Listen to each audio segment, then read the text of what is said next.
কার্তিক বাবা, তোমার বোনের বিয়ের প্রস্তুতি চলছে, কোনো বিষয় কোনো ধরনের যেন খামতি না থাকে। আরে তুমি কোনো টেনশন নিও না, আমি আছি তো, করে নেব।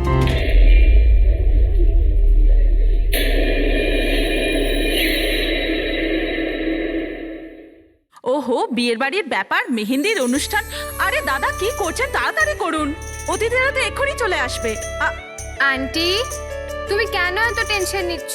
বিয়ের বাড়ির ব্যাপার আর আমার মেয়ের বিয়ে, টেনশন তো হবেই, তাই না? আমি ওর বেস্ট ফ্রেন্ড হই না? আমি ওর ভালোভাবে খেয়াল রাখবো। তুই তাড়াতাড়ি যা, ওর তোকে দরকার হতে পারে। আরে দাদা, ওটা ওখানে নয়, এখানে রাখুন। হ্যাঁ,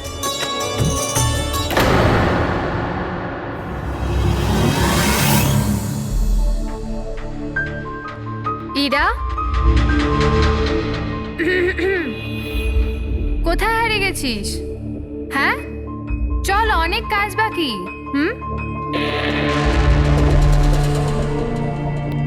আমি এখনো বলছি যে দেরি বেশি হয়নি, চলো তাড়াতাড়ি যাই এখান থেকে। আরে আমাদের ছেলের ইরার থেকেও ভালো মেয়ে পাওয়া যাবে। আরে কি সেই একই কথা বলে যাচ্ছ?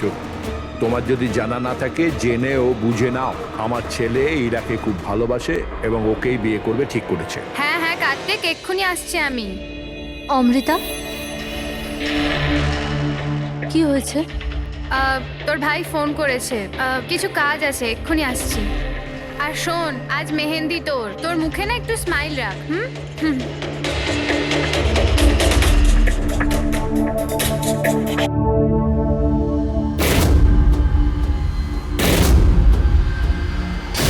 আচ্ছা, ওই সব বক্সেসগুলো রেখে দেবে আর লাইটের সেটআপটাও চেক করে নেবে।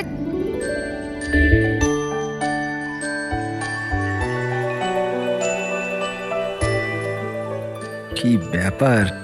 হ্যাঁ, খুব সুন্দর লাগছে আজকে। এরকম নয় তো যে বর এসে তোমাকেই না চেয়ে বসে। Very funny Lalit.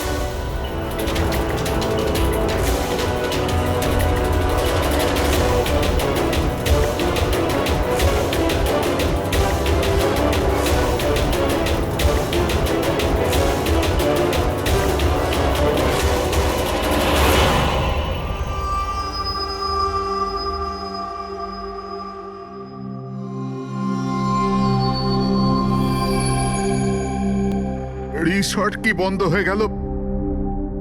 এর দেখভালের পুরো দায়িত্ব আমার ঘাড়ে এসে গেল। আর মালিকের এইটুকু বুদ্ধি তো থাকাই দরকার না? এত বড় রিসর্ট একলা মানুষ কি করে পরিষ্কার রাখবে? এই সুইমিং পুলটা একেবারে নোংরায় ভরে গেছে। যতই পরিষ্কার করো না কেন, দুদিন অন্তর ঠিক নোংরা হয়ে যায়, প্রতি দুদিন অন্তর। আরে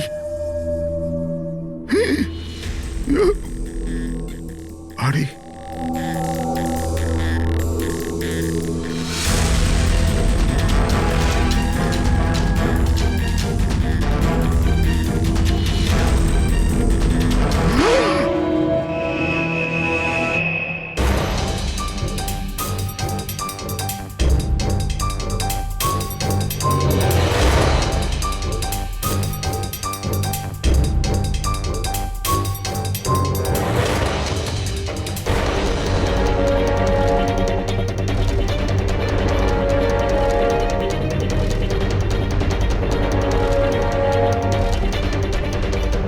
দেখো বাবলু, তুমি যদি কিছু না করে থাকো তাহলে ভয় পাওয়ার কোনো প্রয়োজন নেই। সিআইডি নির্দোষদের কখনো শাস্তি দেয় না, বুঝেছো? মনে হচ্ছে লাশ অনেকক্ষণ ধরে জলে আছে। হ্যাঁ দয়া, মনে হচ্ছে 12 ঘন্টার বেশি হবে।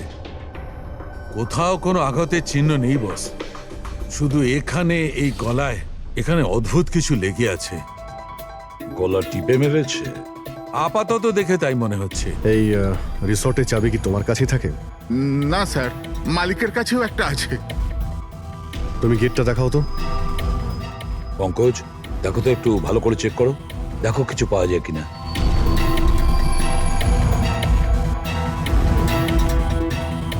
উল্টে দাও, উল্টে।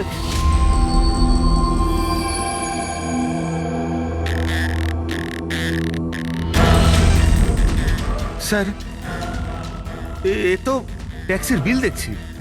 ইনি কাল রাত্রে ডোমেস্টিক এয়ারপোর্ট থেকে ট্যাক্সি ধরেছিলেন।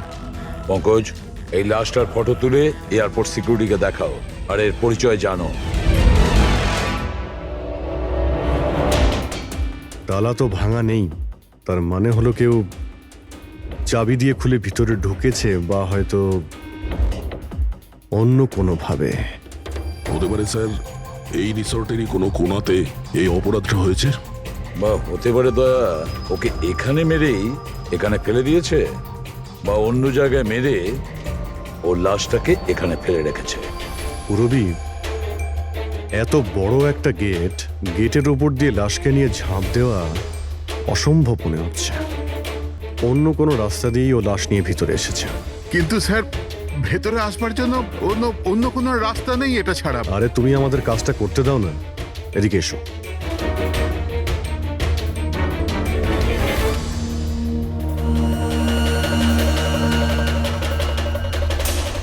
এই দেখো পুরবী, এখানে দেওয়াল ভাঙা রয়েছে, নিশ্চয়ই এখান দিয়ে এসেছিল ওই খুনি। তাহলে তো স্যার এখান থেকে কোনো সূত্র পাওয়া যেতে পারে।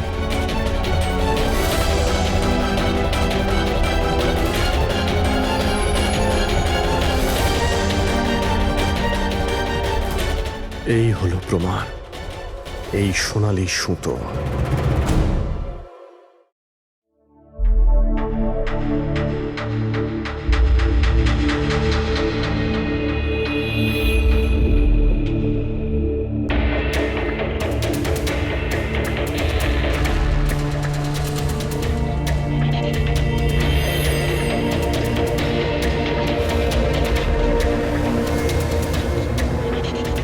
আশ্চর্য ব্যাপার, একটা অদ্ভুত জিনিস লেগে আছে এর গলার উপরে।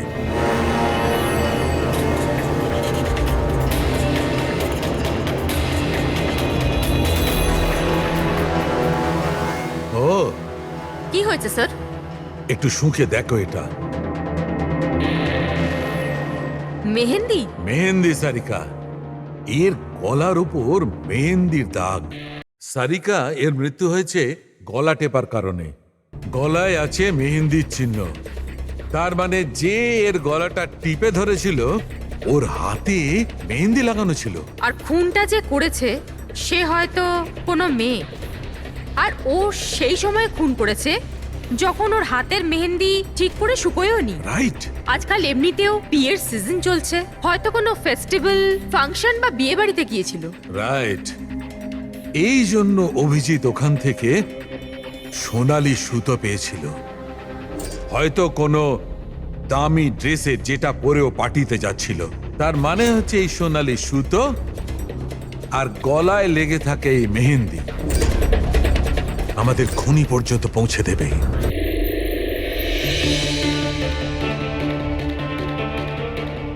স্যার, এ হলো প্রীতি, শহরের খুব নামকরা মেহেন্দি এক্সপার্ট। দেখো মা, আমি চাই যে তুমি লাশটাকে দেখো, আর এর গলায় যে মেহেন্দি লেগে আছে, যার দাগটা আমরা দেখতে পাচ্ছি, সেটার ব্যাপারে আমাদের ইনফরমেশন দাও। ডোন্ট ওয়ারি, ভয় পাবার কিচ্ছু নেই, আমরা সবাই এখানে আছি। ম্যাডাম, একজন খুনি বাইরে ঘুরে বেড়াচ্ছে, আপনি একটু সাহস করুন প্লিজ। আসুন। আমার মনে হচ্ছে কোনো মেহেন্দি পরা হাত এর গলাটা টিপেছিল। ভালো করে দেখুন একটু। আর কিছু মেহেন্দি ভিকটিমের চুলেও লেগে রয়েছে, মাথার পেছন দিকে। মেহেন্দির টেক্সচার খারাপ হয়ে গেছে, কিন্তু এটা মনে হচ্ছে যে এই মেহেন্দিটা হাত দিয়ে লাগানো হয়েছে। হাত দিয়ে? হ্যাঁ স্যার, বেশিরভাগ লোক আলাদা আলাদা ডিজাইন বানানোর জন্য স্টেন্সারের ব্যবহার করে। এই ডিজাইন স্টেন্সিলে নয়, হাত দিয়ে করা হয়েছে। হ্যাঁ স্যার। আচ্ছা, আপনি প্লিজ 1 মিনিট এদিকে আসবেন।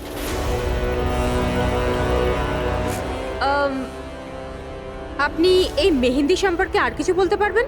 মানে এটা কোন কোম্পানির, কতটা পুরনো, কোথা থেকে এসেছে, এনিথিং যা জানেন।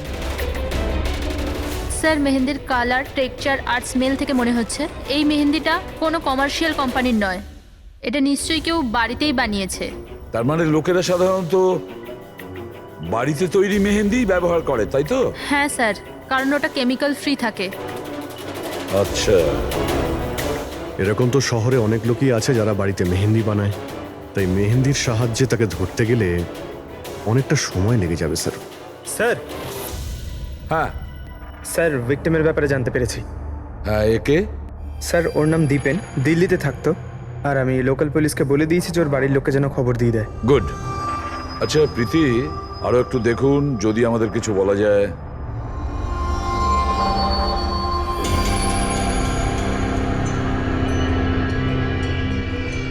এক মিনিট স্যার।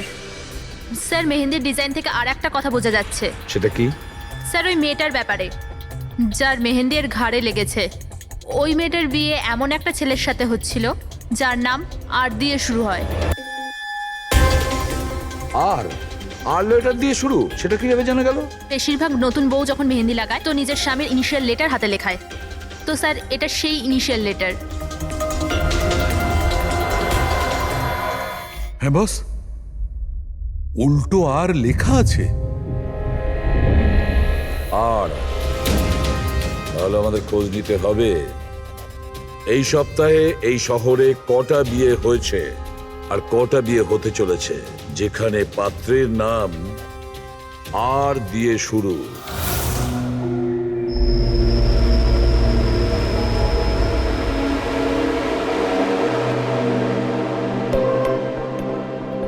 অদ্ভুত স্যার, এই মাসে 120 জনের বিয়ে, একই মাসে এতজনের বিয়ে। হ্যাঁ পঙ্কজ, এখন বিয়ের ভালো লগ্নসা আছে। যদি তুমি বিয়ে করো তো সময়টা একদম ঠিক। আরে বিয়ে আর কি করে করবো স্যার? কি হলো, কজন পাত্রের নাম পেলে? হ্যাঁ স্যার, সব মিলিয়ে 12 জন আছে যেখানে পাত্রের নাম আর দিয়ে শুরু হয়। আচ্ছা, হ্যালো, হ্যাঁ হ্যাঁ হ্যাঁ হ্যাঁ স্যার, এর গাড়ি তো দেখছি একটা শব্দেই আটকে আছে। হ্যাঁ হ্যাঁ হ্যাঁ হ্যাঁ হ্যাঁ, ওকে ওকে, থ্যাংক ইউ। স্যার, হ্যাঁ পঙ্কজ। দিল্লি থেকে অফিসার ফোন করেছিলেন। উনি বলছিলেন যে দীপেনের বাড়িতে গিয়েছিলেন কিন্তু কেউ ছিল না, আর প্রতিবেশীকে জিজ্ঞেস করে জানতে পেরেছেন ওর একটা বোনও আছে। শালিনীর নাম্বার দিয়েছেন উনি? হ্যাঁ স্যার, পাঠিয়েছেন। আর উনি বলছিলেন যে দীপেন মাত্র 4 মাস আগেই ওখানে শিফট হয়েছে। একটা মেয়ের সঙ্গে ব্রেকআপ করে আর অন্য কারোর সঙ্গে বিয়ে করে নেয়। এই জন্য শালিনীর সঙ্গে ওর ঝগড়া হয় আর সেই জন্য এখানে চলে আসে। কি নাম বললে ওই মেয়েটির যে দীপেনকে মনে আঘাত দিয়েছে? ইরা। ইরা? স্যার হতে পারে কালকে রাত্রে দীপেন ইরার বিয়ে পণ্ড করতে এসেছিল এখানে, আর ইরা ওকেই মেরে দিয়েছে। আচ্ছা, এই ওয়েডিং কার্ডসে ইরা নামের কোনো মেয়ের কার্ড আছে?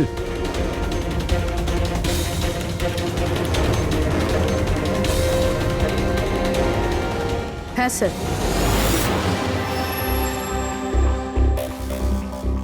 ইরা ওয়েটস রোহিত, এই দেখুন।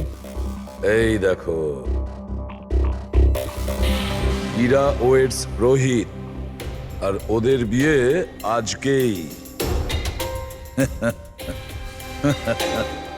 একটু ওই বিয়ে বাড়িতে গিয়ে দেখো কনের গায়ে মেহেন্দি কতটা রাঙিয়েছে।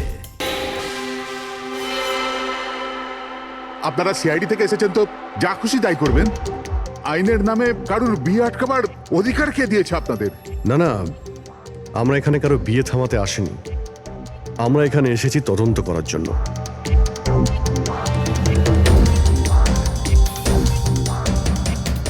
কিন্তু স্যার, আপনাদের এই তদন্ত আমার বোনের বিয়ের পরেও তো করতে পারেন। যত তাড়া আছে আপনাদের এই বিয়েটা করানোর জন্য, তার থেকে বেশি তাড়া আছে আমাদের খুনিকে ধরার জন্য।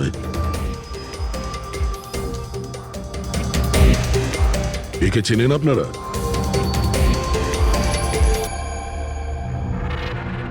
এটা তো দীপেন। মানে চেনেন কি করে? স্যার অ্যাকচুয়ালি ওই দীপেন আমার বোনকে ভালোবাসতো, কিন্তু কিছুদিন আগে ওদের ব্রেকআপ হয়ে যায়। আমি বলেছিলাম না যে চলো ফিরে যাই, কিন্তু আমার কথা শুনছে না কে? দেখো এবার সিআইডিও চলে এসেছে। জানি না কি কুক্ষণে এদের সঙ্গে আমরা সম্বন্ধ তৈরি করেছি। দেখুন, দীপেনের ঘাড়ে আমরা কিছু মেহেন্দির চিহ্ন দেখতে পেয়েছি, আর আমাদের সন্দেহ যে সেই চিহ্ন ইরার হাত থেকে এসেছে।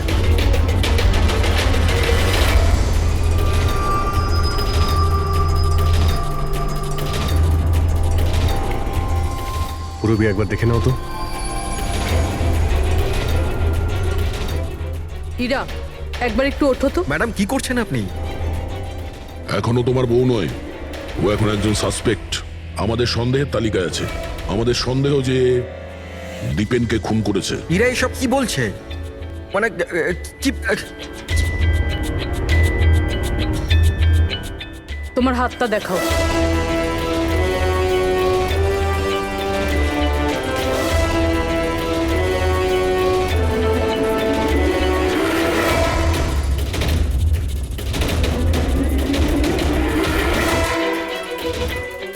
স্যার, এর মেহেন্দি তো একদম ঠিক আছে। আরে তাহলে দীপেনের গলায় যে মেহেন্দির দাগ ছিল সেটা কার হাতের ছিল? পুরবি, তুমি ওর ঘুমটাটা একবার তোলো। স্যার,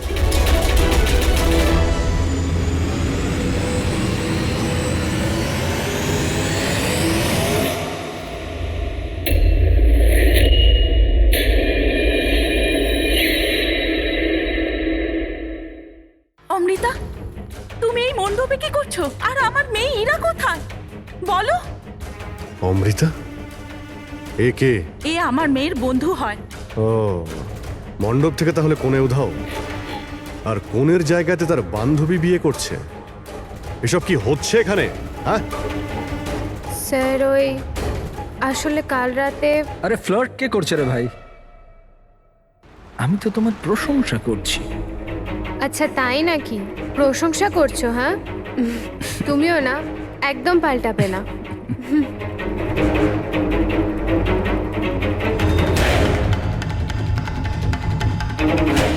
এই লোকটা কি জ্বালা। অমৃতা, অমৃতা শোনো। কার্তিক, কি হলো?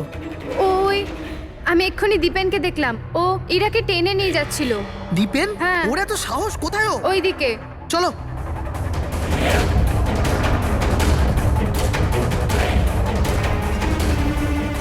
কোথায় গেল এরা দুজন? কি জানি।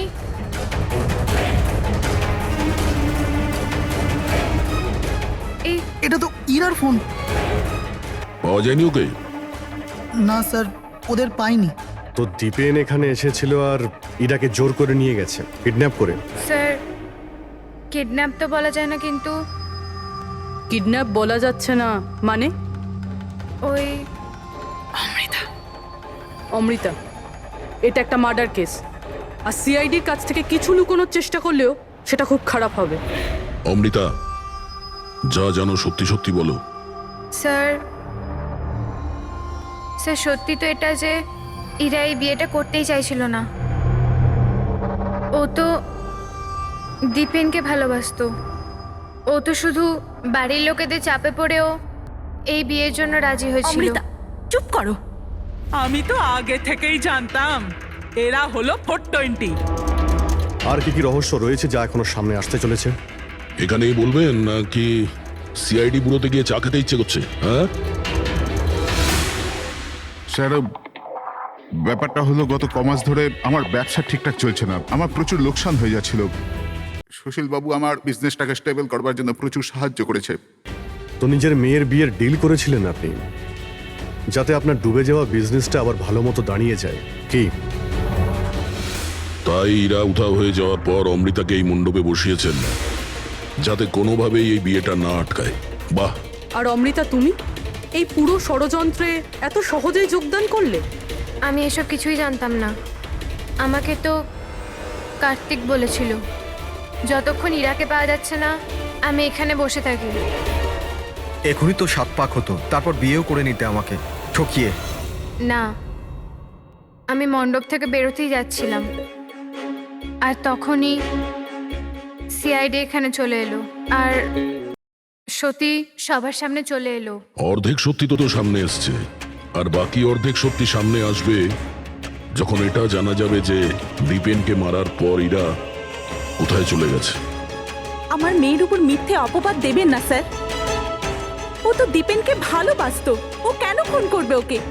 যদি আপনার মেয়ে নির্দোষ হয় তাহলে ও বাড়িতে ফিরে আসেনি কেন? দীপেন খুন হওয়ার পর থেকে ও নিখোঁজ হয়ে গেছে কেন?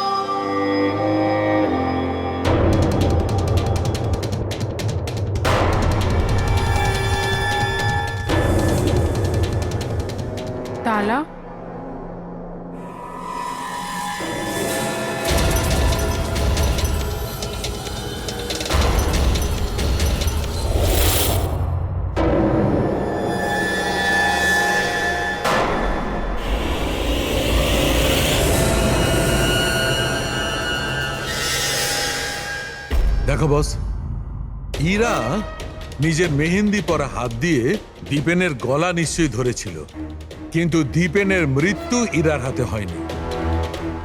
দীপেনের মৃত্যু হয়েছে কি করে? এর গলার উপর এই যে মেহেন্দির চিহ্ন আছে, যখন পরিষ্কার করলাম তখন দেখলাম আর একটা দাগ আছে। এই দেখো, এইটা। আর এই চিহ্নটা হচ্ছে কোনো দড়ির, যার কারণে দীপেনের মৃত্যু হয়েছে। তার মানে দীপেনের মৃত্যু গলায় দড়ি দিয়ে টানার কারণে হয়েছে। কিন্তু যদি ইরা খুন না করে তাহলে ইরা কোথায়? আচ্ছা, এমনটা নয় তো যে ওকেও কোনো ক্ষতি করা হয়েছে? স্যার, একটা কথা কিছুতেই মাথায় ঢুকছে না। যদি ইরা এই খুনটা না করে থাকে তাহলে করলো কে? এই খুন হয়তো ইরার বাড়ির লোকেদের মধ্যেই কেউ করেছে। আর তাছাড়া দীপেনের উপস্থিতি ওরা পছন্দ করেনি। হতে পারে দীপেনের কারণে বিয়েতে কোনো বাধা আসবে, সেই জন্য দীপেনকে খুন করে দিয়েছে। স্যার, স্যার, ইরার ফোন থেকে জানা গেছে যে ওর নিখোঁজ হওয়া 3 ঘন্টা আগে দীপেনের বোন শালিনীর ফোন আসে। ও দিল্লি থেকে বম্বে চলে তো আসে, কিন্তু ফোন তুলছে না। শালিনীর ফোন ট্র্যাক করো, দেখা তো যাক ও এখন কোথায় আছে। আর বাকি রইল ওই সোনালি সুতো, কার হতে পারে?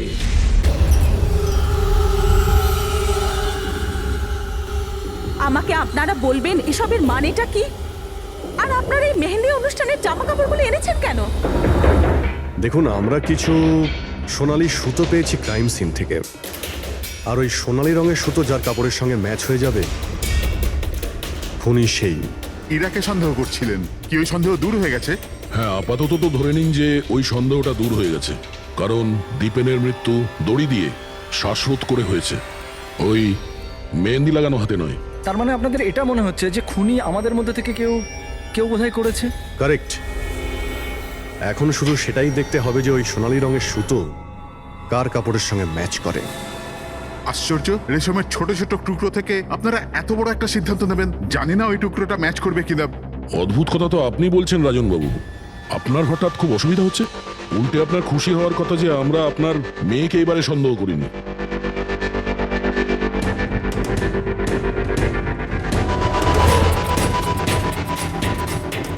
স্যার, এই সোনালি সুতোটা রাজেনের পাঞ্জাবির সাথে ম্যাচ করে।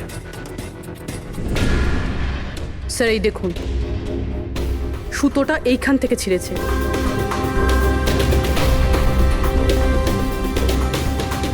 আমি বলছি আপনাদের, ওই রাতে আমি দেখেছিলাম দীপেন আর ইরাকে একসাথে। তুমি কেন বুঝতে পারছো না? আমি তোমাকে ছেড়ে বাঁচতে পারবো না, আমি বাঁচতে। আর তুমি আমাকে ছাড়া অন্য কাউকে কি করে বিয়ে করছো?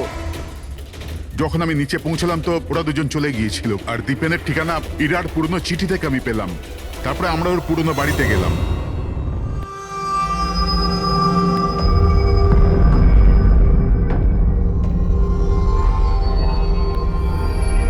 এ কি, দীপেন এইখানে? ইরা, ইরা, ইরা, ইরা, ইরা, ইরা মা!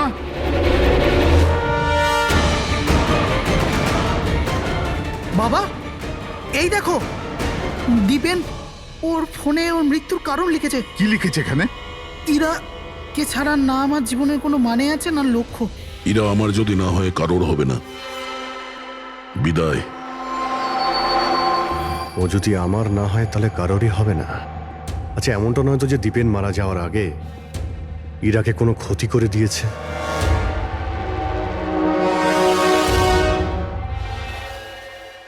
হ্যাঁ পঙ্কজ, হ্যাঁ, দীপেনের বোন শালিনীর মোবাইল ফোন ট্র্যাক হয়ে গেছে।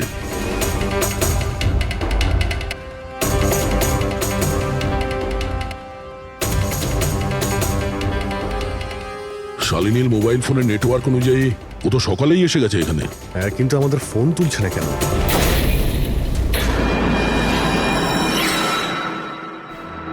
ব্লাস্ট! শালিনী, শালিনী, শালিনী, শালিনী, শালিনী, শালিনী!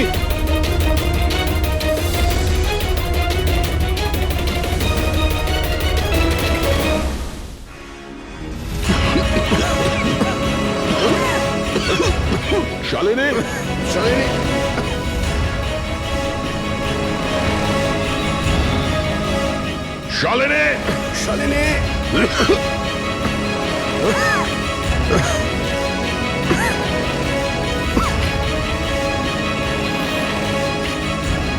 অভিজিৎ,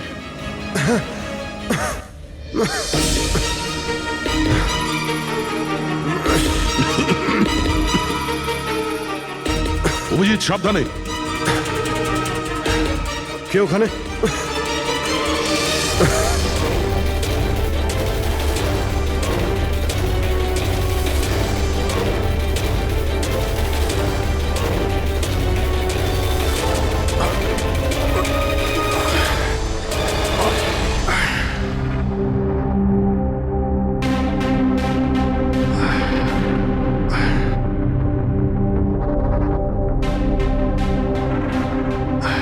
হ্যাঁ অভিজিৎ, দয়া, এবার চোখ ঠিক আছে? হ্যাঁ স্যার, ঠিক আছে। এটা তো ভালো হয়েছে স্যার, আমরা ওই বিষাক্ত গ্যাসে বেশিক্ষণ থাকিনি। কিন্তু স্যার, শালিনী আর ইরার অবস্থা খুব একটা ভালো নয়। ডক্টর ওদের দেখছে। কোন বিষাক্ত গ্যাস ছিল ওখানে? স্যার সেটা তো জানি না, কিন্তু আমার মনে হচ্ছে টাইম স্মোক বোম ছিল ওখানে। এই দীপেন স্যার পুরো প্ল্যান করে রেখেছিল। আত্মহত্যার পরে ও ইরাকে ওর রাস্তা থেকে সরাতে চেয়েছিল। হ্যাঁ স্যার, ও তো সুইসাইড নোটে লিখেও ছিল যে ইরা যদি ওর না হয় কারোর হবে না। স্যার হ্যাঁ ডক্টর, ইরা কেমন আছে? স্যার ও এখন আউট অফ ডেঞ্জার, কিন্তু ওর এখনো জ্ঞান ফেরেনি। আচ্ছা, আর Shalini? I am sorry sir, আমরা ওকে বাঁচাতে পারিনি।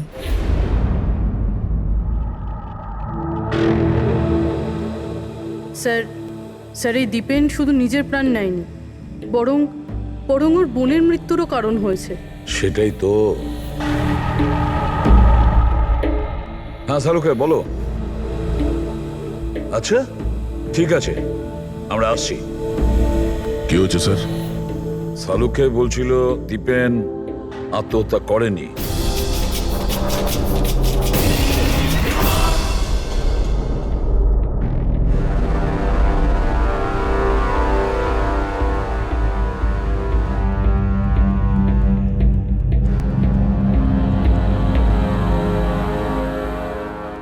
আরে বলে ফেলো না শালুকে, একবার ফাইনালি বলে দাও, দীপেন আত্মহত্যা করেছে নাকি ওকে খুন করা হয়েছে?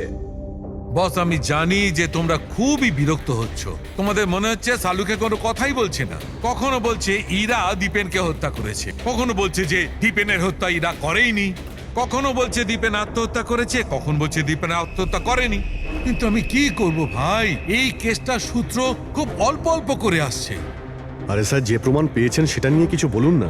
দেখো বস, যখন কোনো মানুষকে ফাঁসির দড়িতে ঝোলানো হয় আর যখন দড়িটায় টান পড়ে তখন ও শ্বাস বন্ধ হতে থাকে, আর তখন সে শ্বাস নেওয়ার জন্য ছটফট করে, তার ঘাড়টা নড়তে থাকে, আর ঘাড় নড়ার কারণে ফাঁসটা চেপে বসে, আর ওর ঘাড়ের ঠিক পেছন দিকে ওই ফাঁসির দড়ির গিঁটের চিহ্নটা দেখা যায়।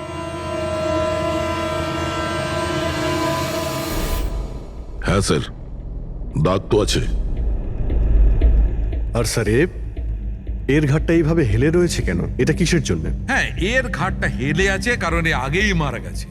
যদি একজন মৃত ব্যক্তিতে ফাঁসিতে ঝুলিয়ে দেওয়া হয় তবে ও শ্বাস নেওয়ার জন্য ছটফট করবে না, আর সেই জন্যে ওর ঘাড়ের পেছনে গিঁটের চিহ্নটা পাওয়া যাবে না।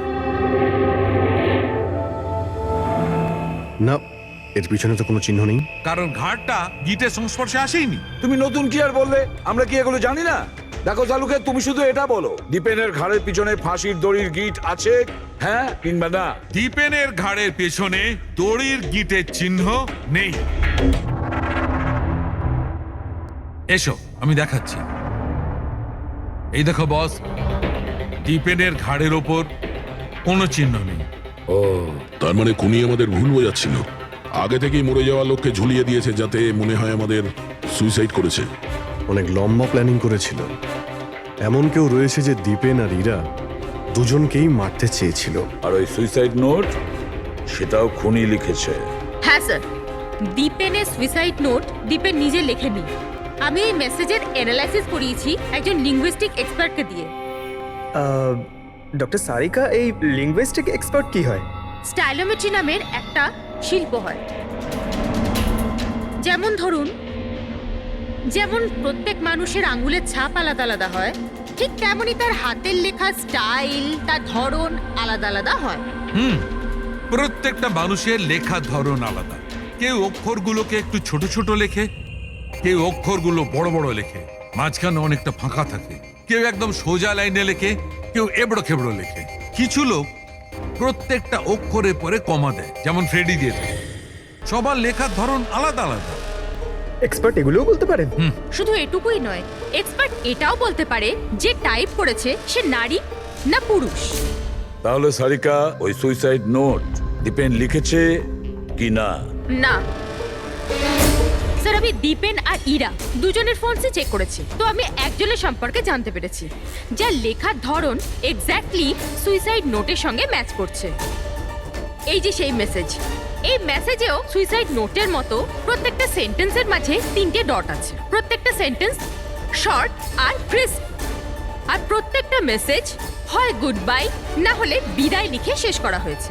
যেভাবে ওই সুইসাইড মেসেজে বিদায় লেখা হয়েছিল, এখানে গুড বাই লেখা হয়েছে।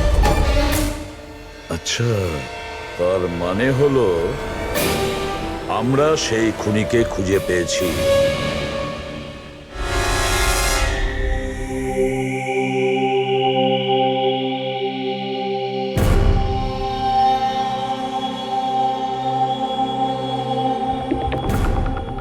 হ্যাঁ, হুমকি দিচ্ছি, কি করবি তুই? সিআইডির সামনে কাউকে হুমকি দেওয়া ভালো কথা নয়। কিন্তু আমি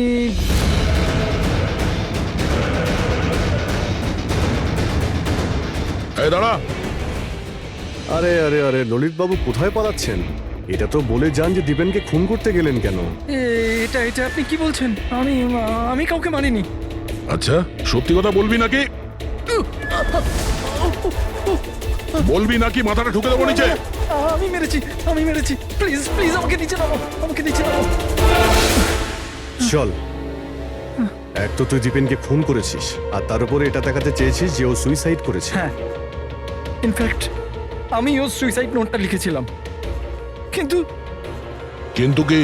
কিন্তু এগুলো আমি আমার নিজের জন্য করিনি, অন্য কারোর বলাতে করেছিলাম। কার কথায়? ডাক্তারবাবু, আমার মেয়ের জ্ঞান কখন ফিরবে? ভয় পাওয়ার কিছু নেই, খুব তাড়াতাড়ি জ্ঞান ফিরে যাবে।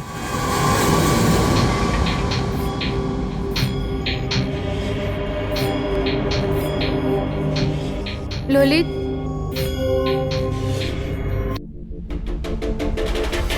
তোমার হাতে হাত করা কেন লাগানো আছে? আসামির হাতে হাত করা থাকবে না তো কি থাকবে বলুন তো? অপরাধী? হ্যাঁ, এই অপরাধী নিজের অপরাধ স্বীকার করেছে ললিত। দীপেনকে এই মেরেছে।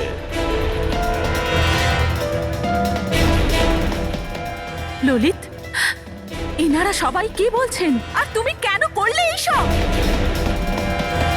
দেখলেন স্যার, অবাক হওয়ার কি সুন্দর অ্যাক্টিং করছে এরা।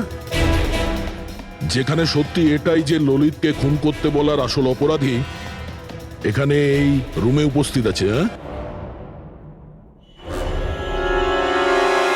এটা আপনি কি বলছেন?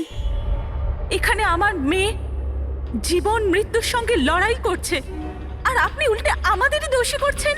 না, এই জীবন আর মৃত্যুর মাঝখানে ঝুলছে না, এ সত্যি আর মিথ্যের মধ্যে ঝুলছে। ও জ্ঞান হারায়নি, সব ড্রামা করছে। কি?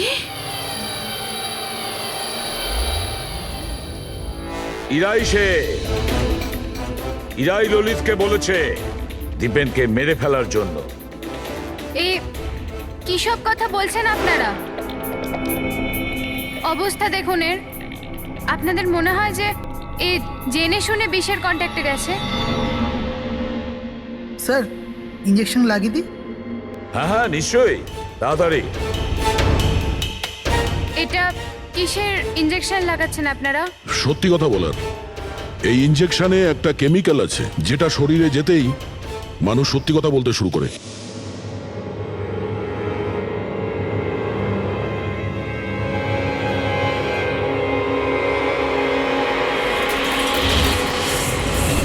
না, শুনুন। ইরা, ইরা, আরে আরে কোথায় যাচ্ছ? দাঁড়াও। ইরা থামো। ইরা,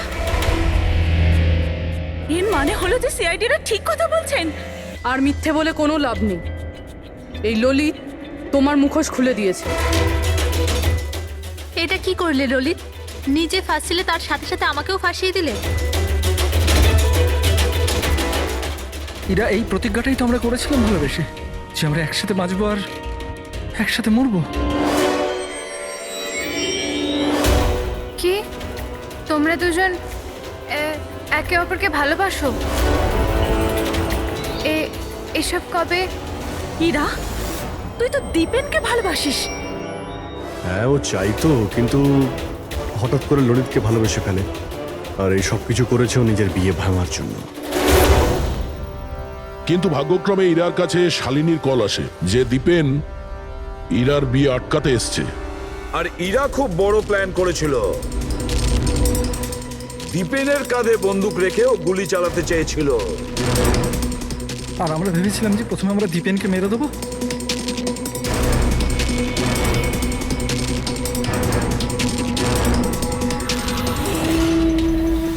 আর অনেক দূরে গিয়ে তোমরা ঘর বাঁধবে, কিন্তু ভুলে গিয়েছিলে তোমরা যে অন্যায়ের পথে কখনো সাফল্য আসে না।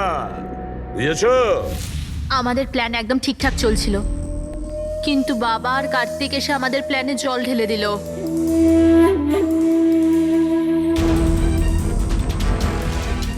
আর তারপর আমাদের একটা নতুন প্ল্যান বানাতে হলো। আর ওই নতুন প্ল্যানেও আমার মরার অ্যাঙ্গেলটা ছিলই। বোমের ব্যবস্থা হয়ে গেছে। তুমি বোম ঠিক করে চেক করেছো তো? হ্যাঁ হ্যাঁ, করে নিয়েছি। কিছুক্ষণের মধ্যে বোম ফেটে যাবে। আর লাশের বন্দোবস্ত করেছো? হ্যাঁ, অসুবিধা ছিল, কিন্তু কিছু টাকা দিয়ে ওই লাশটাও পেয়ে গেছি। ব্যাস, তাহলে হয়ে গেছে কাজ।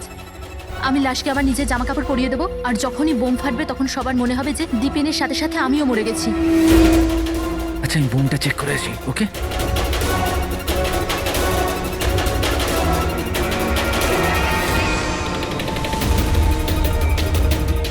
শালিনী,